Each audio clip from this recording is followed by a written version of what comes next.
So I'm thinking this check has pretty good timing for the city of Marshall. Yes, this is one of our emergency grants. So when we see a problem, it could be a tornado. It's a community in our basin. We show up as fast as we can with a check and with some help. Okay, all right. And I guess you've presented a few other checks as well. Yes, and we have a normal grant program. We did 3 of those yesterday. These are $30,000. We do $20,000 grants on a regular basis. At our quarterly meetings, we give out those, and that's a normal program. The emergency grants has to do with quick, sudden, either tornado, hurricane, or a ruptured line.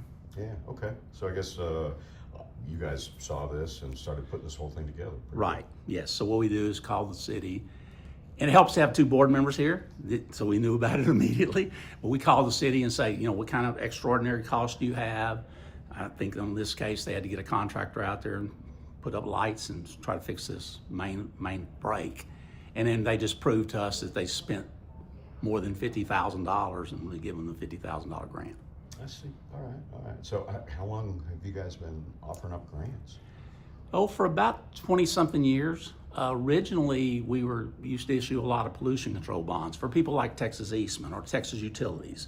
And we would take those fees and do grants. And we don't do much of that anymore, but we've got an interbasin transfer contract with Dallas on Lake Fork. That contract used to have no recreation, no extra stuff in it, and now it has a lot of extra. So we get what's called a mitigation fee for letting the water go out of the basin. So all of our grants are paid 100% by people in the city of Dallas. So none of our ratepayers paid for this. Wow. So that's nice. Yes, that is nice. They got a great benefit having that water, and it's allowed them to grow from a few 100,000 people to a couple of million. But we get to use that money for good things. Yeah, well, that's good. It's good that the River Authority benefits from that. We just finished our second. We've got a large bass facility, tournament facility at Lake Fork, and we just finished one at Toledo Bend. So we've done in the last few years $80 million worth of parks with 100% Dallas money. Oh wow. Yeah, so. That's great. Now, we also do grants. We also, I think, will do other things with that money as time grows on. But right now, we wanted to catch up on the recreation, and then we do these kind of grants. So we've done tornadoes, we've done hurricanes, we've done fires, we've done line breaks. So, well, it's good to know the people of Dallas are spending money in East Texas. Exactly. Yeah, they have some water. And the good news for us is they take very little water. It's their backup water, so for the future, yeah. So the good news is they're not lowering our lakes, and they're giving us the money, whether they take it or not. So that's good. Well, that's great. And then that's where all the grants come from. Yes. All right. Anything you'd like to add? No, just Sabine River Authority's here and part of the communities, and from Orange all the way to west of Greenville. And normally when the government says we're here to help, they're there to help themselves get into your pocket. We're actually here to help. All right. Good deal. Thanks a lot. Sure. So, what's the present situation, with the water main break?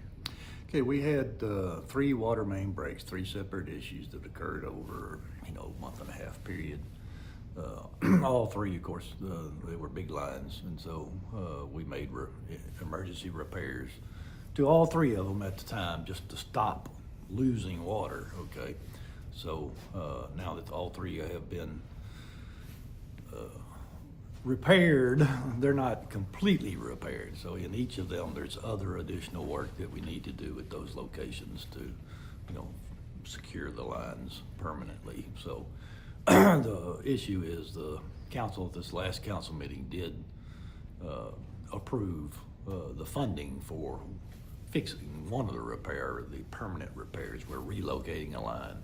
Right, it was going through a drainage structure that belongs to TxDOT, and that's where it broke at. And so it's the second time it's broke there. So we're having to bore the highway and run along the highway to reroute it so that we get away from that situation. We've authorized the contractor to proceed, and first thing they do is order the materials, and they've ordered the materials and getting it together and getting organized, and they'll be out there in a few days and get it done.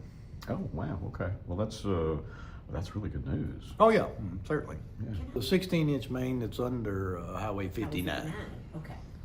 it's kind of the way the city of Marshall is set up. You have the water treatment plant. We got our primary elevated storage tank, and we have one main line that goes straight to the tank, and it's a larger line. That's one of the breaks. The 16-inch loops around the south side of town. It also goes to that elevated tank, okay? But it's currently shut off till we get this repair made. Spring Street is the main, it's going yeah, 'cause from that- the plant. That was the to- one that had to be fixed because, Right. yeah, because of no transmission. Well, when it broke, we lost all of our water out of all the tanks, and we couldn't run the plant because it just runs out. So the plant had to be shut down. Everything had to be shut down at that point. Yeah, okay. So, oh yeah, that's great news that maybe by next week? Oh, yeah, I think they'll probably mobilize next week and get working on it, and it'll take them a week or so to get it. They have to bore 59, so that'll take several days.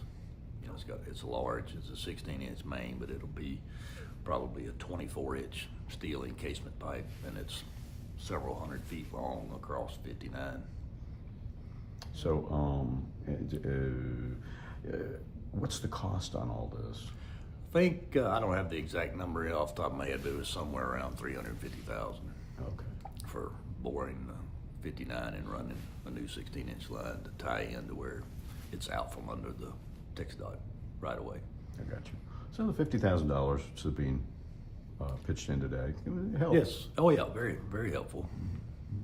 Well, the other two water mains, the one on Spring Street that comes straight from the plant to the elevated storage, which is the primary line in the city of Marshall. It has a temporary repair, but what we would like to do is go in there and replace a section of it where it broke at. The next council meeting, they have funding authorization request. So if that gets approved, then the funds will be available to make that repair by simply replacing a section of line. And the same thing with the other 16-inch line that's on Highway 80. The third line that had broke is in the same situation. We plan to replace a joint of that reinforced concrete cylinder pipe. So what's the cost on the Spring Street, or is that just part of the $350,000? No, I think the Spring Street is something of the magnitude of, we haven't gotten a price from a contractor, but, my estimate was it'd probably be about $150,000.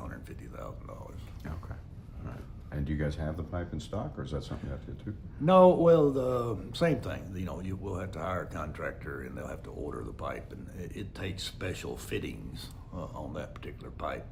So those fittings have to be fabricated, and once we get the fittings, then we'll replace it with a joint of PVC pipe, which is more readily available. And then, I guess valves also be put in? Well, yeah, that's certainly something that we will want to do. I think in that particular one, we're including one valve. There is another project that we're, also is in the same funding packages going for the council to add additional valves to that main line so that we can secure it. All right, good deal. And would then estimate on when that project would start? Spring Street?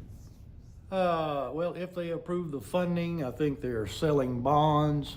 There's been some discussion about temporary funding, so it just depends on how the funding works out. I can't answer that directly because right now it's up in the air, but it's my understanding they're going to probably pursue some local funding, do the work, and then when they sell the bonds, which is a couple of months out, they'll reimburse or pay the loans back.